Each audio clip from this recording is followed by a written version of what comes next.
Today, we're diving into two caving stories that went horribly wrong. The final one will remind you hauntingly of the Nutty Putty tragedy. And as for the first, imagine the height of a 14-year-old. Now picture squeezing through a space no bigger than two stacked iPhones. Let that sink in. On March 10, 2001, 14-year-old Kenny Nelson joined his church group for an outing to Devil's Den Cave, a name that wasn't just for show. Hidden in the rugged hills of Arkansas, Devil's Den had long been whispered about in local legend. Tales of ghostly echoes, twisting tunnels, and deadly tight crevices haunted its reputation. But no part of the cave was more feared than Satan's maze, a snaking labyrinth so tight and cruel it was said to tempt and trap anyone who dared enter. Some believed the devil himself lured people deeper in. The church group was full of energy and curiosity as they hiked toward the cave. Most of the teens had never been in a cave before. Kenny, one of the youngest, was excited and fearless, swept up in the thrill of discovery. Inside, the group moved through narrow passages and clambered over slick rock.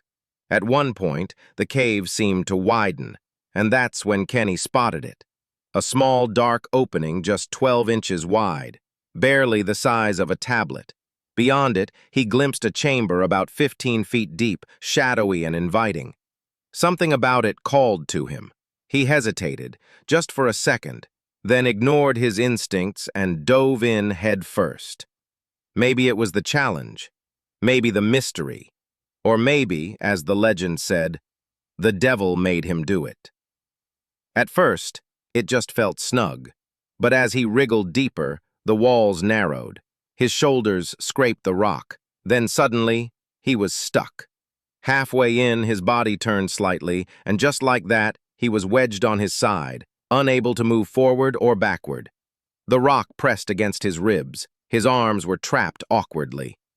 Panic set in. He couldn't breathe properly. The pressure around his chest was intense. Each breath felt tighter than the last. Kenny's mind raced. He had made a terrible mistake. His group tried to pull him free, calling his name, tugging at his legs, but the narrow tunnel gave them no room to work. Realizing they needed help, they scrambled out and called emergency services. Within hours, park rangers and a local cave rescue team arrived. But Kenny's position made everything harder. He was deep in the tunnel, lying nearly horizontal, his arms and legs bent, his chest compressed. Every attempt to maneuver ropes around him failed. There simply wasn't space. Rescuers crouched in the same cramped passage, trying different techniques. One rope angle caused him to cry out in pain as rocks scraped his side. The cave refused to let go.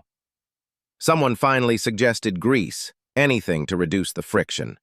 They carefully coated Kenny's body and encouraged him to twist, but it was working.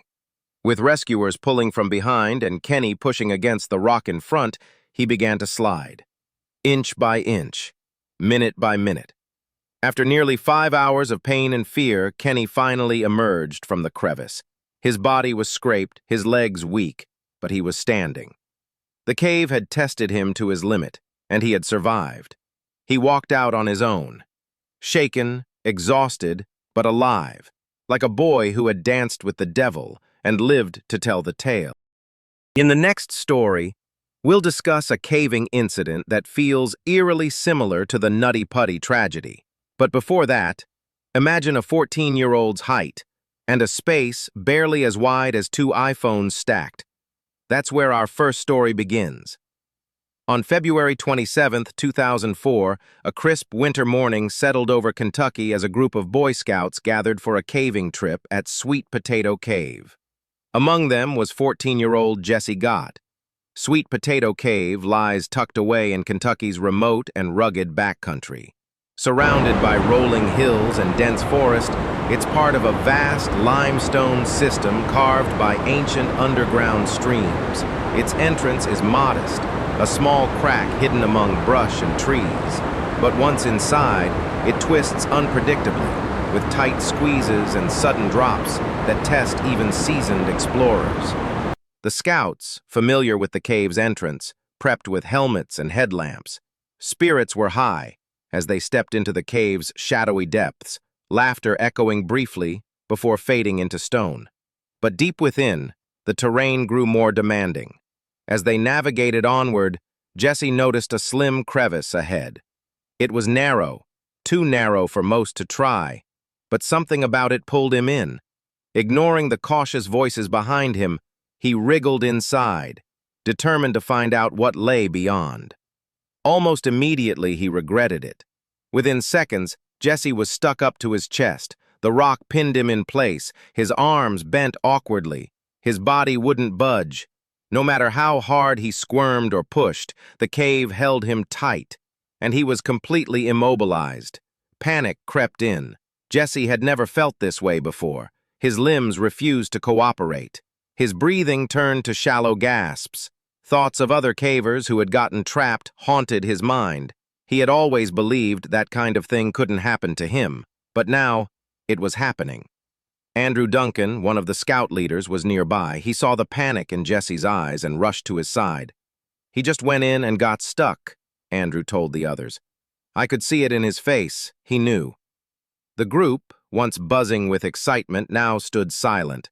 They gathered near Jesse, offering words of comfort, but the fear was growing.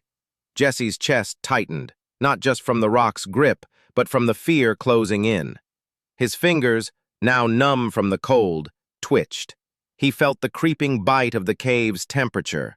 The shadows pressed in around him.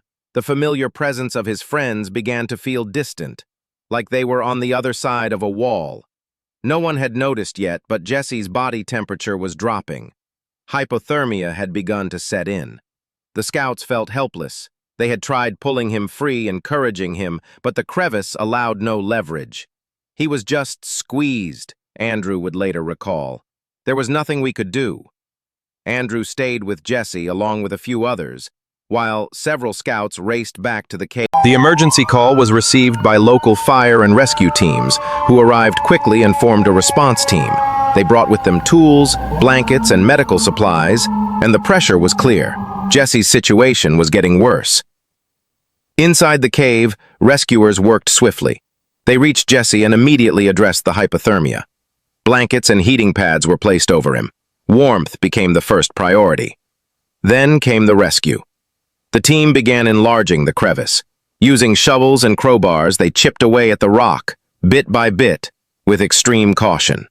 Jesse focused on his breathing. He could hear the rescuers' calm voices. He clung to their words.